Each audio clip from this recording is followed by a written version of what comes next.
Okay, so everyone, we are going to look at the AAA under the international variant.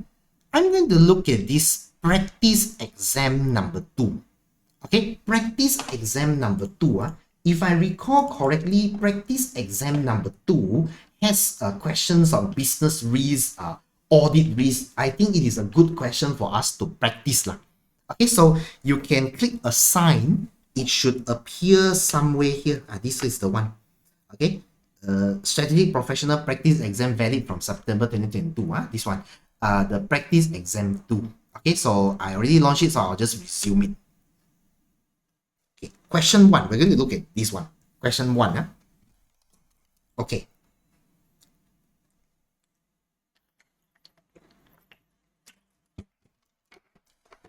All right, so anyway, let me just start to explain. Okay, you see, for question 1, as I told you just now in the introduction, question 1 is always on the what is it? Planning of the audit, planning and the performing of an audit. So before we go into detail, I told you that you need to look at the date here. It is 1st of July. Okay, and then the year end, you look at the year end is September. So these are the information that you should look out for before you read the question. So which means now you are at the interim audit stage. Okay, you are at the interim audit stage. Okay, let me explain this in further detail. You see, it means like this. It means typically when we do an audit, you see, this is an auditing timeline. This is an auditing timeline. Let's say this is the year end. In the case there, the year end is 30th September 20x5. And this is now. Now it is 1st of July 20x5. Okay, so then the auditor normally they will issue their audit report here, which is after the year end. Now, how long after the year end depends on the client, depends on the complexity of the client, depends also on the requirement of the government or whatever. But that's not something that you need to worry. AAA exam will not ask you when is the deadline. No, you won't need to know this. But the idea is you need to know that you need to prevent the first misunderstanding. Certain students, if they don't understand audit, they will say, oh, audit must end exactly on this date. Which is not true. Okay, which is not true. Audit doesn't end exactly on this day. The audit will continue on even after the year end, then only they issue the audit report. So we know that the first part here is called interim audit. Okay, we know that the final part here is called final audit. Okay, and then also something that you need to know. If we are talking about the event that happens from here to here, okay, this event here is called subsequent event. Subsequent event, event that happens to the company subsequent to the year end. So this is called subsequent event. This is an auditing term. For accounting term, we have another term called event after the reporting period. Okay, event after the reporting period. So two terms. This is under the standard IAS 10. By the way, I want to emphasize this. In your answer, you do not need to write the IAS number. I just merely write this for your reference only. In actual exam, no need to write the IAS number. The standard name also no need. So, okay, that's something which you should know. Okay, and now let me go back to the case. Let's try and read, and we try and understand how you should approach this one. Now, the first thing that you should read is here. Okay, this is the first thing that you read whenever you get a question. So, it is 1st of July, you are a manager in the audit department of chief and cost. So, you see, you are a manager. And I always tell students, you have to think like a manager. You are now no longer an audit junior. You are a manager. You are managing the audit. You are someone who is having some experience already. But teacher, I don't have experience, but never mind. You just imagine, okay? Just imagine. You just have to imagine, that's all. So you are the manager in the audit department of Chief and Co. So Chief and Co is the name of the audit firm, a firm of chartered certified accountant. Chartered Certified Accountant, everyone.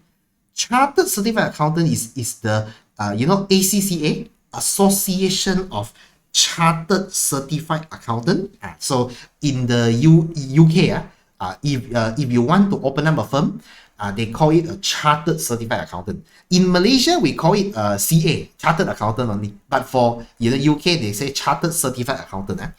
Just also for your info, a firm of Chartered Certified Accountant, more than half of the partner are ACCA member.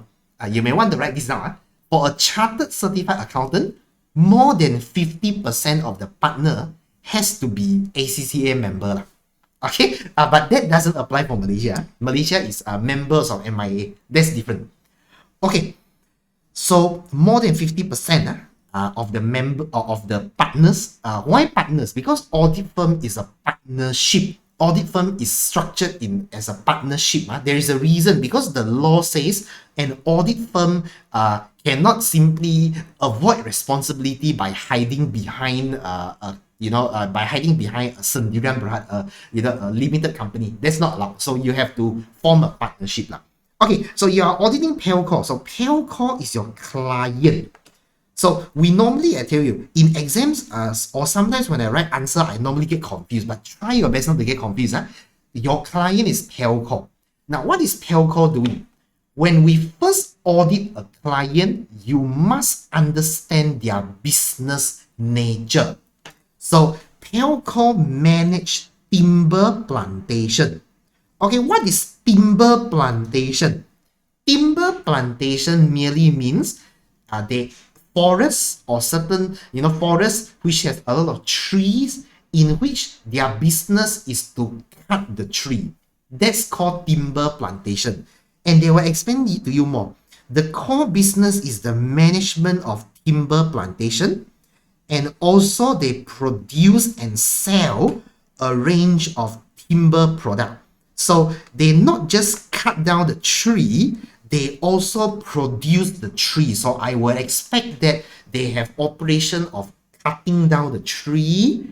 They cut down the tree and then they will transport the tree, that we call it timber, logs, to the factory, then the factory will process the wood, then maybe it becomes a certain wood product, or maybe they assemble into a furniture, whatever we will read on. But that's the business line. Now, everyone, it is a very important thing for you to imagine, to visualize the business. Try to make it real. Try to imagine the business in your head. It will help you to get a better understanding. It will help you in your answering of the question. It is not listed. Okay, it is not listed. Now, everyone, this information is normally important for AAA question. Okay, why is that the case? Okay, why is that the case? Now, it is the case because everyone, you tell me, if a company is a listed entity, what do you think the company director may want to achieve as far as the preparation of the financial statement is concerned? Yeah, you tell me. What do you think normally a listed company director what they want to do? What is their main aim? Yeah, shareholders profit maximization. Okay, that's a very finance answer. Okay, that's a very finance answer. Okay, how do they do so? How do they maximize profit? Yeah, higher profit for what purpose? They want a higher profit so that now listed company have overstep profit similar, but ultimately what do they want to do? Yeah, ultimately is they hope to increase share price. I think whenever possible they will want to do this. So this one could affect in management bias. It could affect management bias. So probably you can see that their profit might be overstated, maybe their revenue is understated. But ladies and gentlemen, be careful. I only say could. I didn't say confirm. Please read the case. Okay, please read the case. Who knows? Maybe the company have the incentive to make the share price lower. I don't know, maybe. Okay, but let's just say normally listed entity, it could affect management bias, and it will affect your audit risk. But for this question, it is not listed entity, so there's no such issue lah. But everyone, let's just sidetrack a bit. Let's think of another factors that affects listed entity. Now, a listed entity, what other problems that they may have? What other problems that they may have? A listed entity, right? The shares are actually the shares they are publicly traded.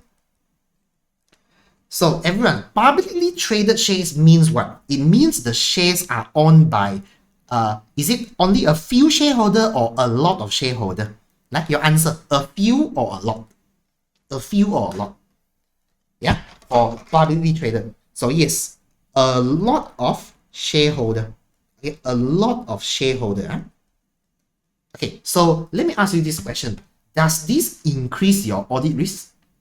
Yes or no? If you think yes, you say yes. Does this increase your audit risk? Okay, why? Do you know why? Do you know why when more shareholders are involved, the risk is higher? Okay, very easy. The chances for you to be sued will be higher.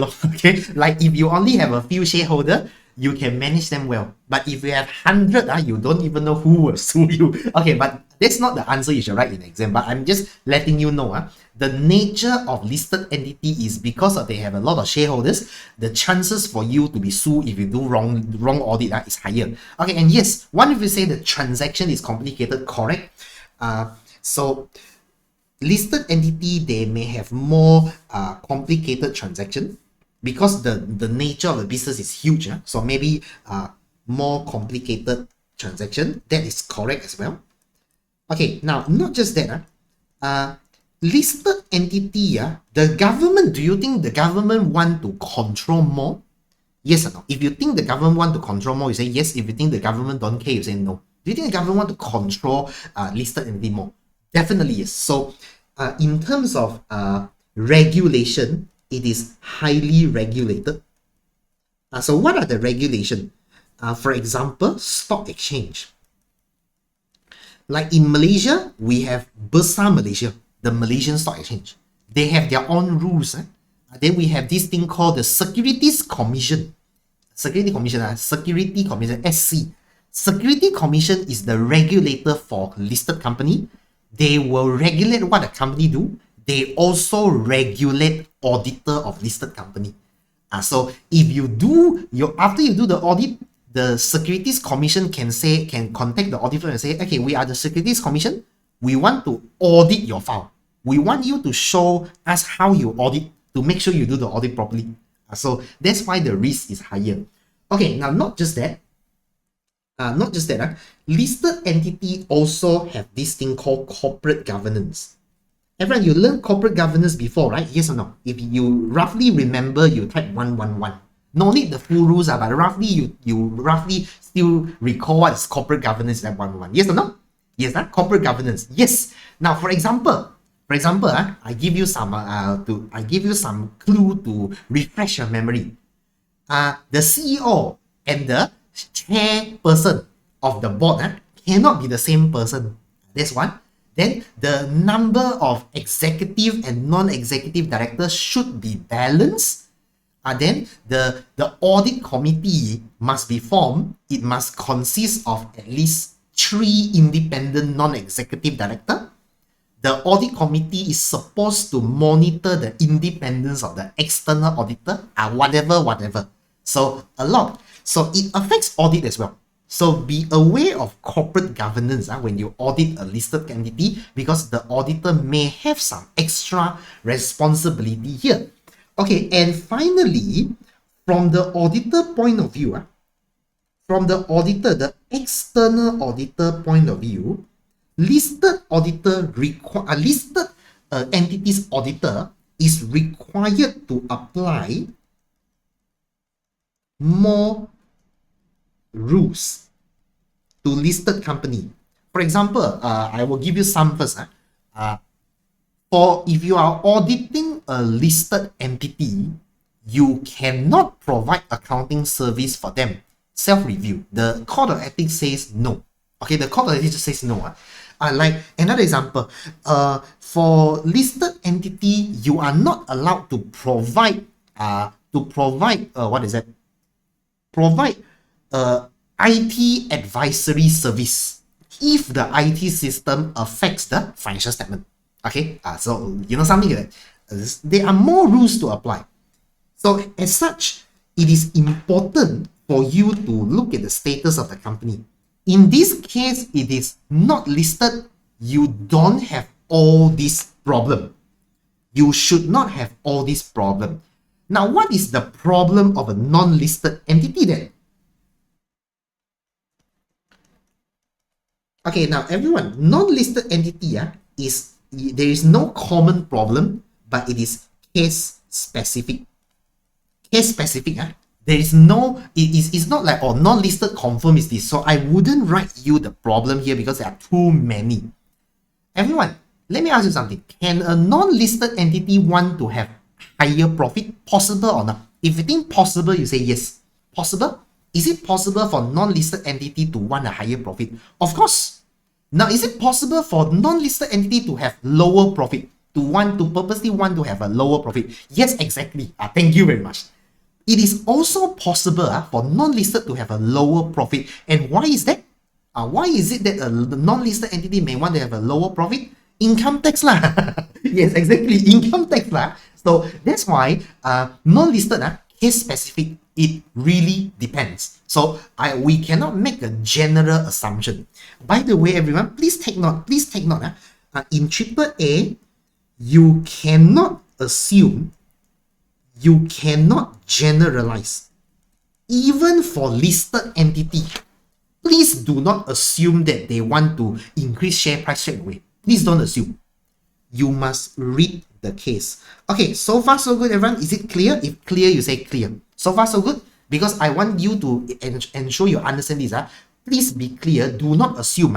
A student has failed because they simply assume without reading the case. You can't get professional marks. You won't get a lot of marks. Okay, so that's for how you read. Okay, now let's read on. The following exhibit available on the left hand provide information relevant to the question. Partner's email, an email which you have received from the engagement partner called Habi Rebus. Background information relevant to the audit planning. Notes from the meeting. Summary of business development discussed at the recent meeting. Okay, and the CFO and the engagement partner. So there are some development during the year. KPI, key performance indicator, summary of financial and non-financial information. Notes from phone call. Issues raised by CFO during discussion with the audit engagement partner.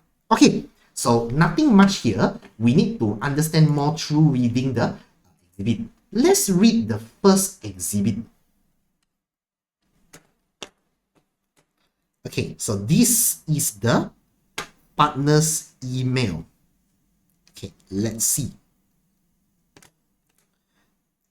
Now, do you see? This is the so-called to, from, subject, whatever. Your briefing notes will follow this structure because you see, the requirement is always they require you to prepare briefing notes for the partner's use, in which you need to do all these things.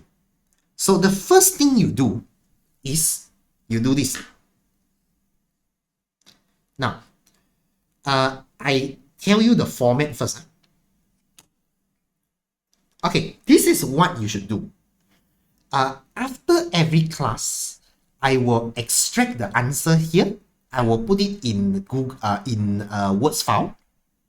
I will upload to Open Learning. You will have access to what I type. So in the class, you can try to follow me in typing.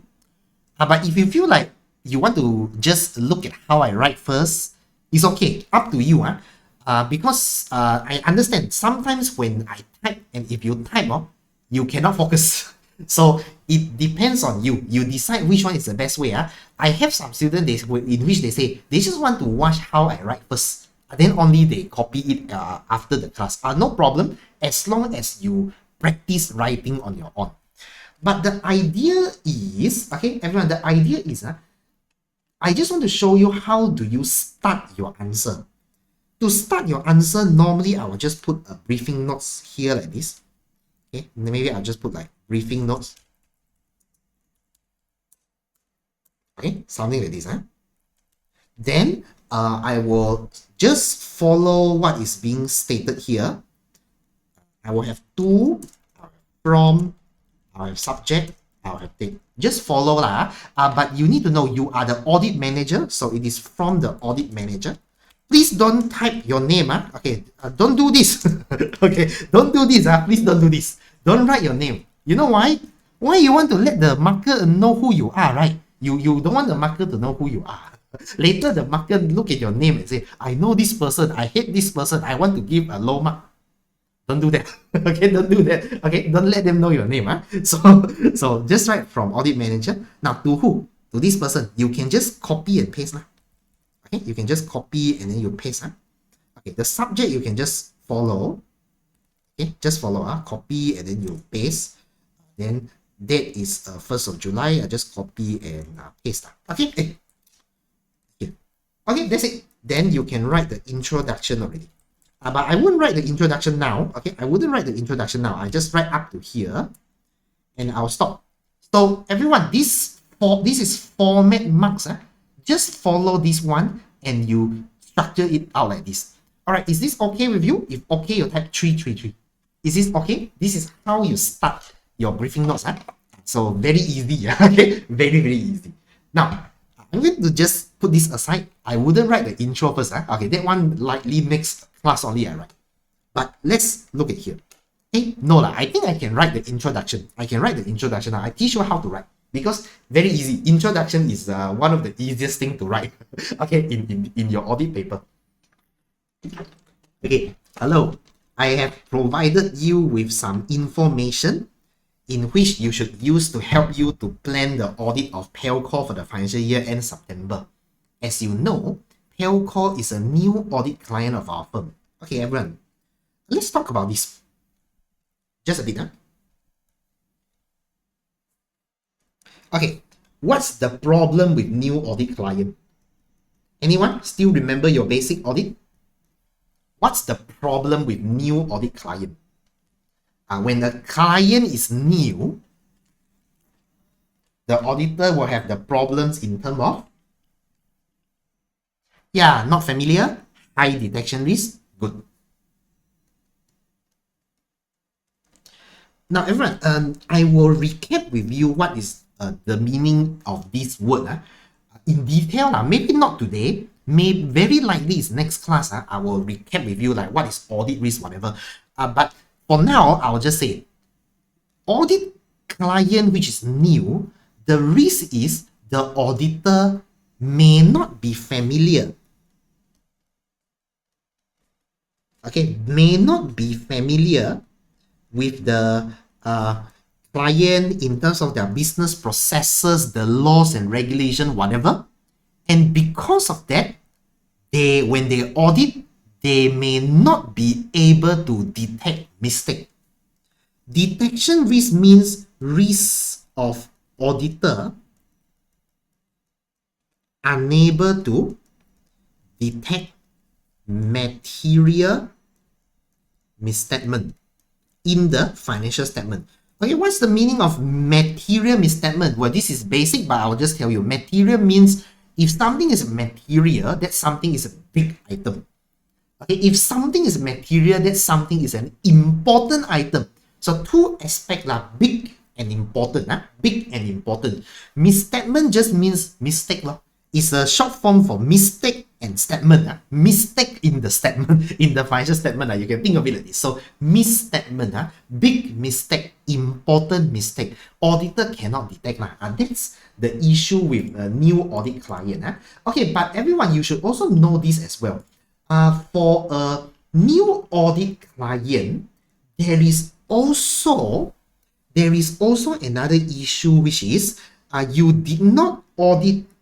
Okay, we did not audit the prior year financial statement.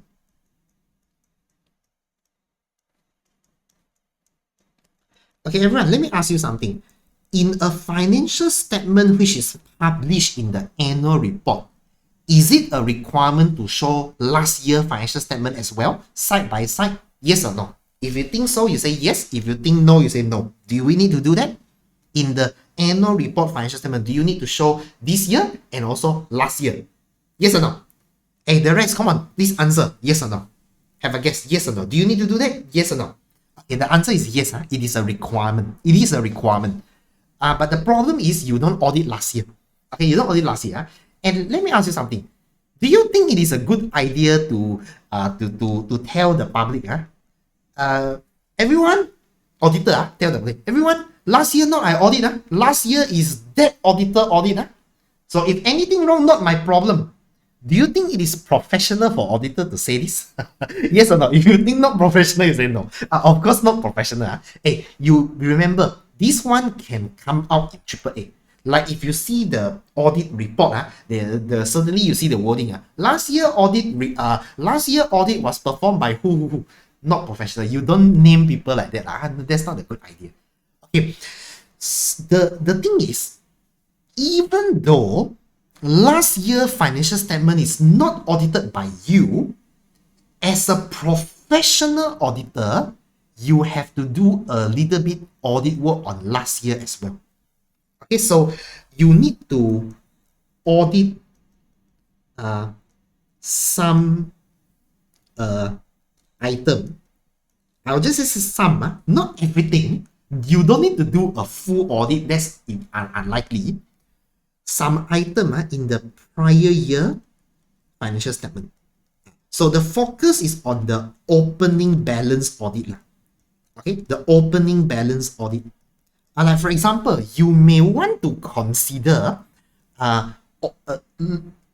look at the opening balance. Okay, you look at the opening balance, and then you may want to consider selecting some samples of the PPE, of the property, plant and equipment, and you go to the client side and see whether the PPE exists or not. Okay, then maybe for some trade receivable, you may want to do confirmation where you ask the client to send a letter to the receivable and ask the receivable reply directly to the auditor to confirm that they owe the money. Just some item, not everything. No need to do so detailed. The focus is more on the opening balance. Okay, opening balance.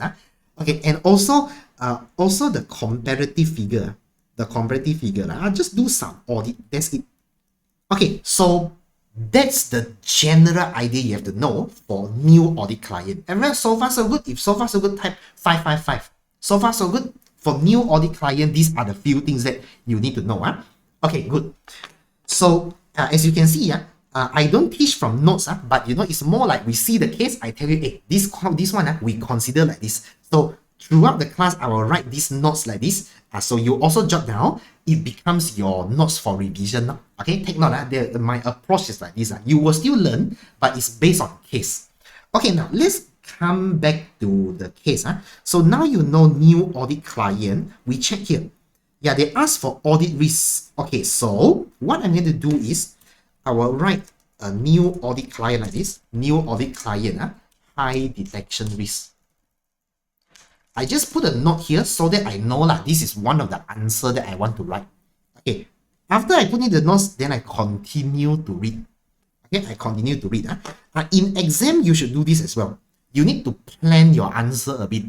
Trust me, for AAA, the exam technique is you need to plan a bit because you cannot simply write your answer. Okay, you need to choose the audit risk which is more serious to write. You cannot see this then you straight away write. You need to choose which one is more serious. Okay, now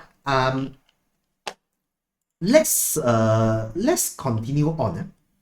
So okay, we now know about the issue with a new audit client already. Okay, and you see here, I hope you are looking forward to working on this interesting new client, which is the first timber company we have secured as an audit client. So this audit firm has never audited timber company as well, but they accept this client. Nothing wrong if the auditor is confident that they can gain understanding on the timber company, they can proceed to audit, no problem. Okay, no problem. But it's just that this result in higher detection risk. Okay, and you look at this.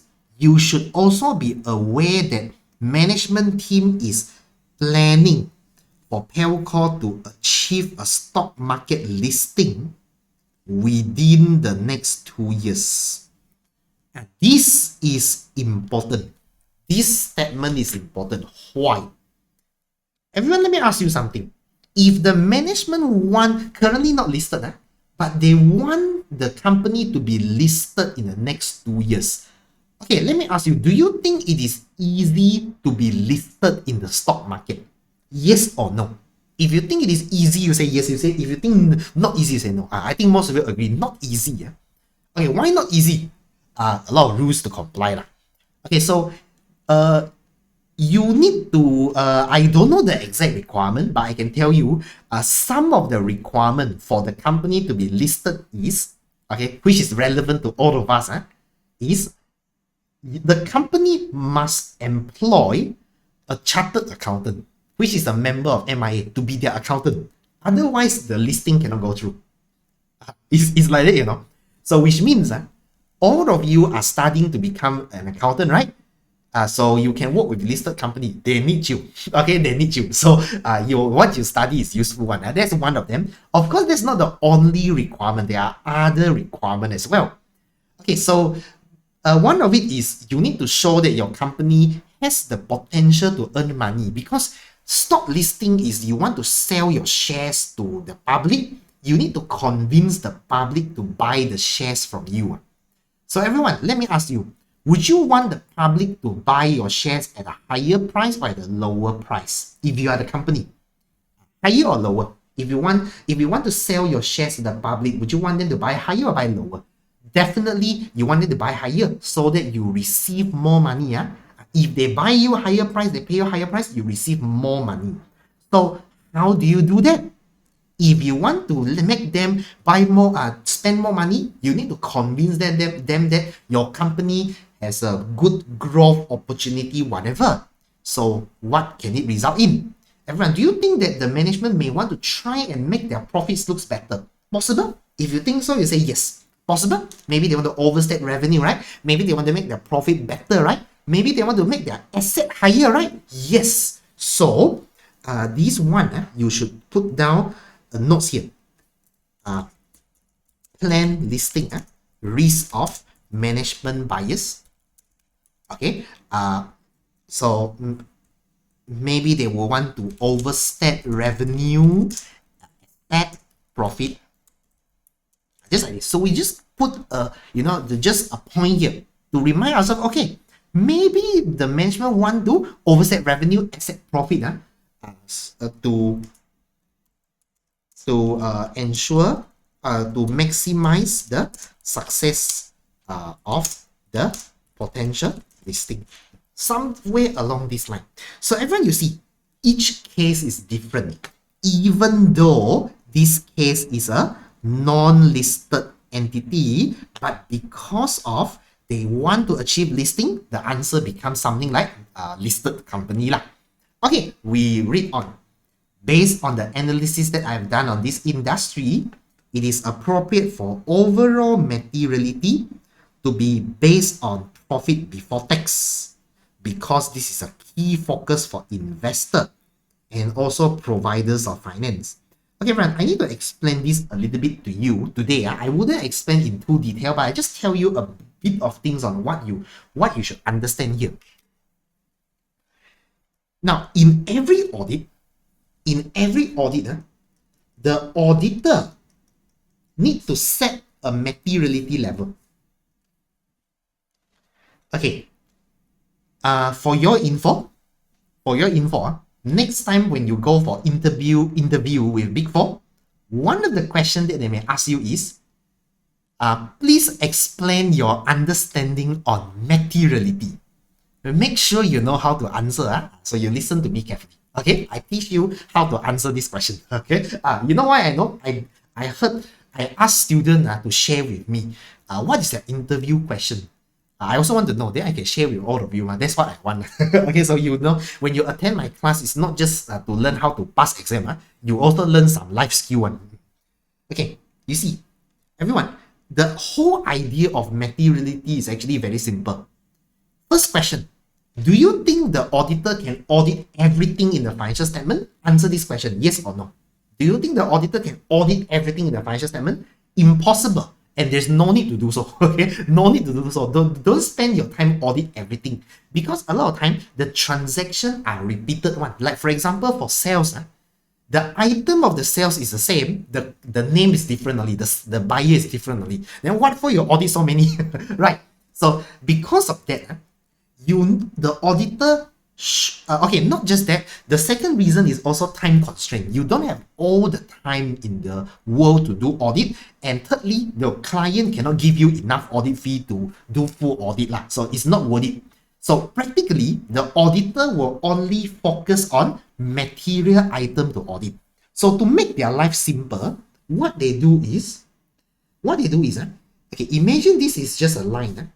It represents dollar. The auditor will just say, why not we just do it like this? Let's just say anything above this is material.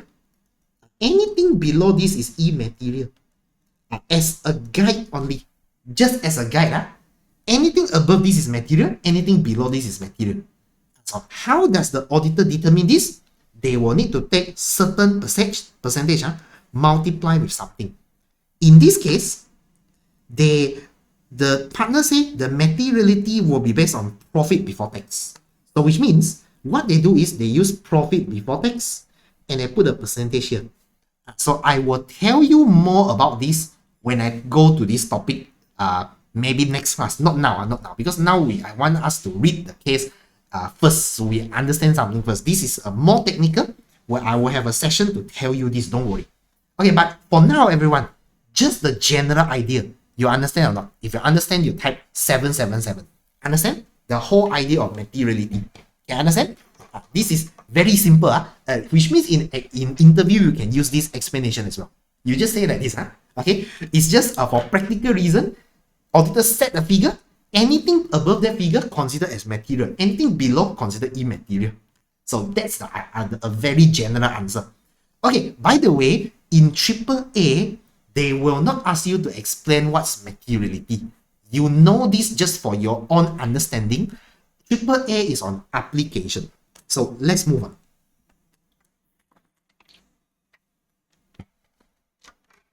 So I require you to prepare briefing notes in which you, okay, let's look at the requirement. Number one, evaluate significant business risk to be considered in planning the audit.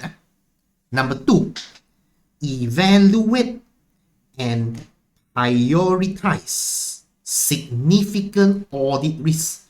Now, two types of risks. What are the difference? I will explain to you when I teach you the topic. Don't worry. You just read on to be considered in planning the audit. Okay, in relation to the company timber plantation asset, referred to in Exhibit 4, you are only required to consider audit risk on the changes in fair value. Let's read this sentence again. In relation to the company timber plantation asset, which is referred in Exhibit 4, you only need to consider audit risk relating to changes in fair value. Now, everyone, when the sentence says like this, is this an audit risk on the changes in the fair value? Yes or no, everyone? If you think this is an audit risk, you say yes. If you think no, you say no. Is this an audit risk? You are only required to consider audit risk on the changes in the fair value. Is this an audit risk? This is just reading the question. Okay, it's just reading the question. Yes or no? Okay, most of you say yes. Yeah, the answer is yes. And the answer is in the case. Sometimes this happens. So which means the question already give us a hint. The hint is another risk that you can write is the changes in fair value of timber plantation. So I just put it down. This is one of the risks. The question says you only need to consider the fair value. Any other risk on timber plantation asset is dealt with separately later in the planning stage of the audit. So they are trying to tell this. If you want to write audit risk on timber plantation asset, you can, but only fair value. Don't write about other things. Now, what is this other things? Okay, let me recap some SBR knowledge with you so that you understand what I mean.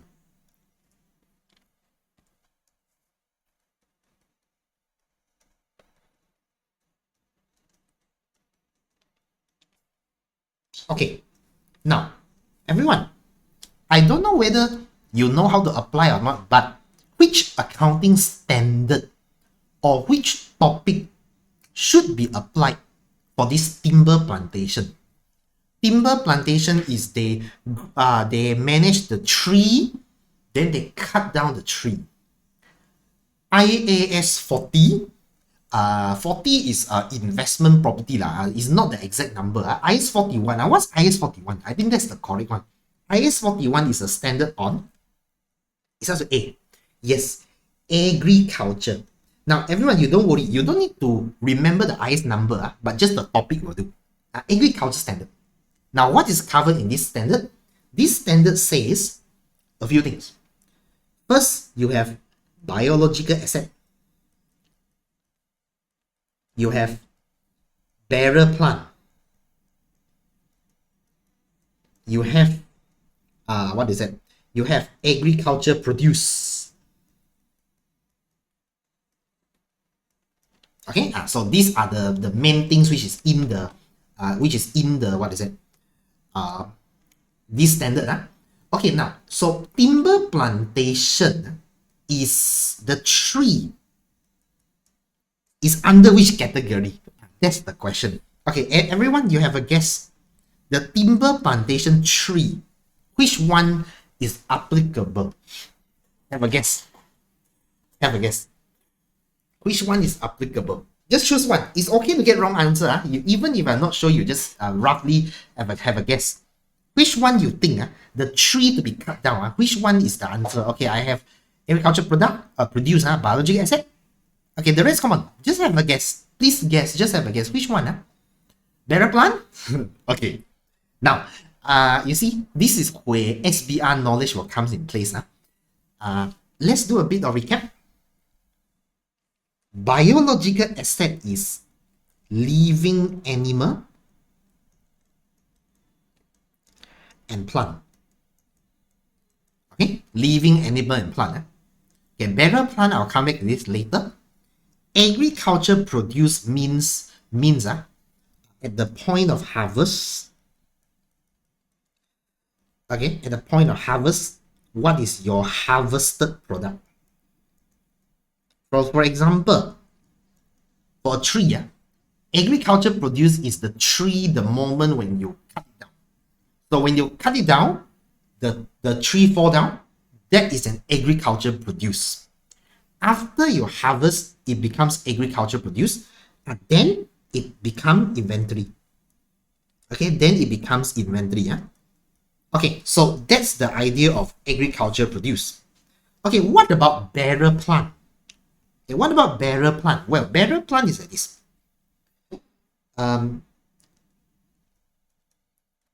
Let's say you have an apple tree. Okay, let's say you have an apple tree. You have an apple plantation.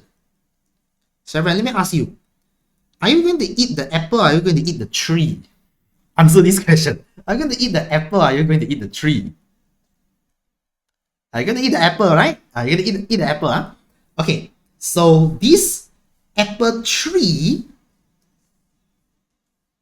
the apple which is on the tree is a biological asset. The tree itself, without the apple, is a bearer plant. Okay, why the distinction? Bearer plant is treated as a PPE, in which you will depreciate the tree. Okay, you will depreciate the tree. Whereas biological asset is measured at fair value less cost to sell, with the changes in the fair value less cost to sell recognized in SOPL. Okay, so that's why we need to distinguish between what's the bearer plant and what's the biological asset. So the tree, the apple on the tree is a biological asset. The tree is a bearer plant. Now what about the apple which has fallen down? Which has fallen down on the floor? What is this? Anyone? See if you understand the application. Before inventory, what is that? Before inventory, before it becomes inventory, which one of these three is this? It is agriculture produce. Very good. The point of when it fall down, it is an agriculture produce. Now you must be wondering, what's the difference? Why I can't say it is inventory? Well, it's because when it falls down on the tree, agriculture produce, at this point, you need to measure fair value less cost to sell as well. You need to measure the fair value less cost to sell as well. So you measure the fair value less cost to sell, and then you recognize the gain or loss. Then this fair value will become the deemed cost. Become the deemed cost of the inventory. So it becomes the initial cost of an inventory, which is the fair value. That's why we need to say, when the apple fall down in account, we need to recognize the agriculture produce at the fair value first. Then only you start to apply inventory.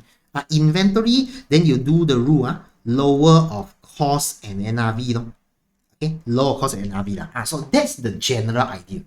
Okay, now coming back to our main question, since I think now we have recap on this, the tree for timber plantation, which one you think is the most suitable classification?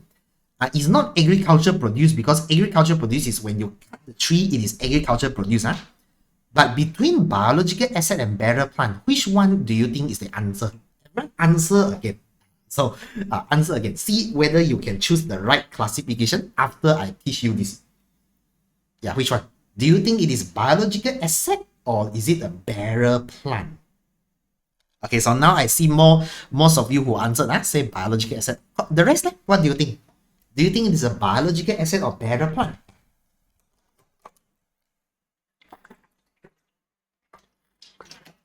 Hey, come on, the rest. I only received 4 answers. Come on, the rest. Please let me know. What do you think is the timber plantation tree classified as?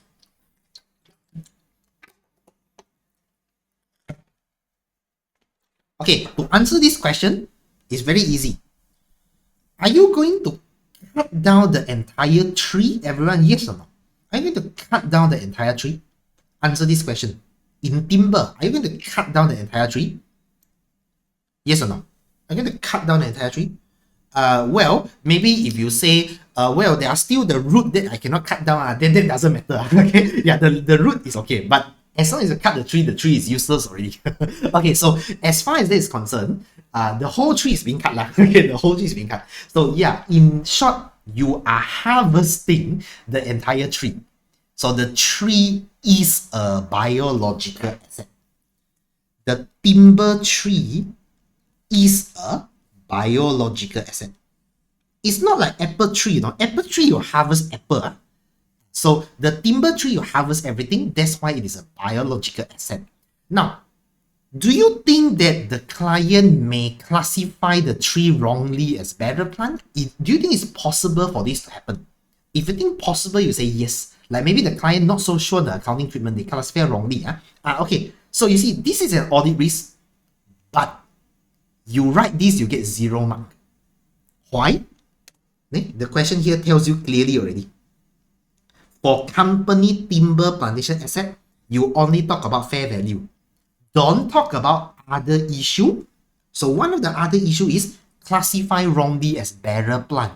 You write that, you don't get marks because the instruction tell you to only consider changes in fair value.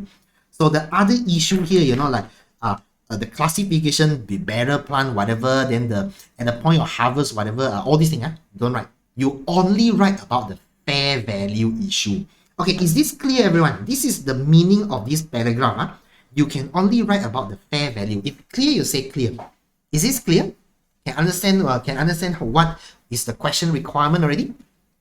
Clear? Very important, because if you do not follow this instruction, you will lose professional marks. You will lose professional marks if you don't follow these instructions. So that's what I meant by professional marks. Read carefully what they want. If they want you to talk about changes in fair value, talk about it only. Don't talk about other issue. Okay, now I hope by now you realize, wow, what I learned in SBR can come out again. Yeah, it's true. It's true. You need to recap. Okay, example of agriculture produce. Apple which is on the floor, the apple which is on the floor, which is ready to be picked up, or the apple that you go and cut down, at the moment when you cut the apple or pick the apple, that is agriculture produce already. That's all. It is at the moment when you extract the things out from the living plant, that is an agriculture produce. Now, agriculture produce is not just from plant, it can be from animal as well. For example, a cow, lembu. Okay, a cow, what is the agriculture produce? The milk. They go and milk the cow, right? They go and milk the cow. The milk that was produced at the point of milking, that is an agriculture produce. So at the point when they milk the cow, you need to measure the fair value of the milk that is produced. Then it becomes an inventory. Okay, so if chicken, chicken, then is the egg, Okay, of course, sometimes we rear chicken to kill the chicken, right? Because we human love chicken. We like to eat fried chicken. In fact, if you are not a vegetarian, if you're not a vegetarian, we will say chicken is true love, because chicken really die for you. We need to thank them. Okay, they become food for us. So when you kill the chicken, that is that moment is the dead chicken is the agriculture produce. Okay, rubber plantation. That is a very good question. Rubber, right? Rubber tree, rubber tree. We tap the rubber. It seems like the tree is the bearer plant. It seems like the tree is a bearer plant. But then you may not know this. The rubber tree at the end of the tapping of the rubber, the tree can be cut down and sell, and be manufactured into furniture one. So in this case, it is partly bearer plant, partly biological asset. Because at first, you are tapping the rubber. So the so-called rubber which is inside the rubber tree is a biological asset. Okay, so. Then the tree itself is a bearer plant, but at the end of the day, you still harvest the tree. Now, in this case, right, the whole tree should be biological asset because of this industry specific nature. Okay, thanks for asking rubber. Rubber is a very special industry because of you will only know this if you know what is the rubber tree. For AAA students, you don't need to know this detail. This is too industry specific, but since you asked that, I tell you. Okay, hope I answer your question. For rubber tree, is very special. The tree is a biological asset because you will sell the tree. Okay, then for chicken, okay, for chicken, is it bearer plant or biological asset? This is a very interesting question.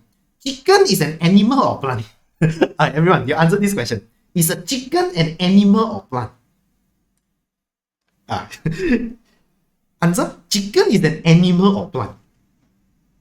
Animal, right? So, okay, I think the answer is clear. It cannot be bearer plant.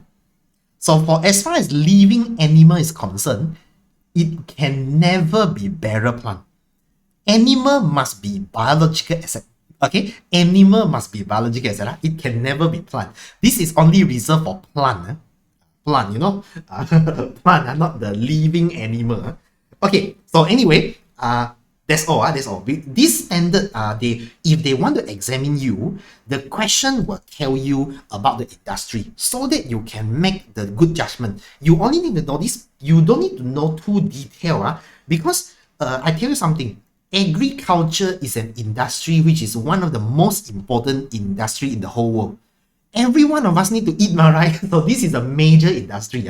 You want to be rich, you can be involved in this industry. You are going to be rich. Okay, you are going to be rich, because everyone needs to eat.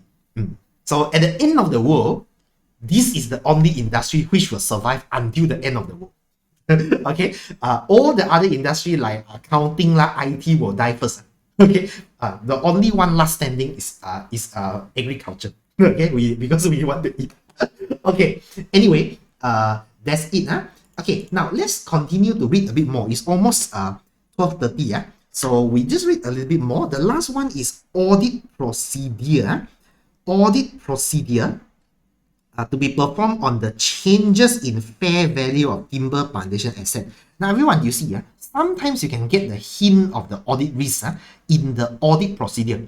If they ask you for audit procedure, this is very likely an audit risk as well. And they specifically ask you on the evaluation of the expert appointed by the management and also the work that they have performed. So the question specifically asks you to evaluate the expert on measuring the fair value. The expert here is very likely a valuer. Now, our client can hire a valuer, no problem. They can hire a valuer. But as an auditor, we need to do some work on the expert. I will tell you more in the next few classes. So this one have professional marks on evaluation. Is clear enough. Lastly, ethical issue and other audit planning implication from the phone call. Okay, that's it. That concludes the exhibit 1.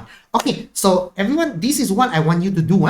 So before you attend the next class, I just want you to read this case. You try and read all the exhibit here. Try your best to understand. If you have certain terms not so sure, you can use a fine dictionary, whatever, but just read it so that in the next class when you come, you have a better idea of what you have read. Then you listen to my explanation, you will understand better. Is that okay, everyone? If okay, you say okay. Is that okay? That's all you need to do. You don't need to read anything. You want to read technical article, you can. Oh, maybe maybe it will be a good idea for you to maybe read a bit here. Just a bit. I show you which one. The technical article, we refer to part D. Part D. Perhaps you may want to read a bit here. Then read a bit like, how do you approach section A? How do you do the business risk, audit risk? These two. If you read these two, maybe it will help you to understand more on what I want to tell you in the next class on how to write the answer. Okay, that's it. So read the question and maybe read these two articles. Okay, read these two articles, the first two articles in part D. Okay, that's it. Thank you very much. I will see you again next week. Okay, I'll see you again next week. So we will have an interesting journey ahead of us in this semester. Thank you. See you again. Bye-bye.